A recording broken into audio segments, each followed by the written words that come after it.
আবার দিছেন তোমার কিছু আপনার মানে কি যে বললা না আবার এটা মোড়াই দে বাত তোমার কইলে বলে খালি ভালো লাগে না বেটি ফটো মারিলো জানি ফটো দেখতো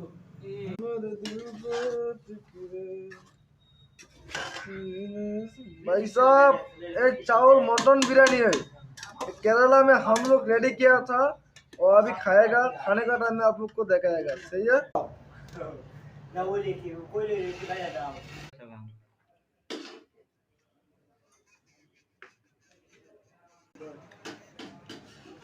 সত্যা বড় যে দিল তাও দিলে টিয়া তো দিলই বলে দিছে তাও 150 টাকা কম হ্যাঁ সাড়ে 9 মধ্যে রিড আছে না এই যে বড় এর থেকে কেটে দিল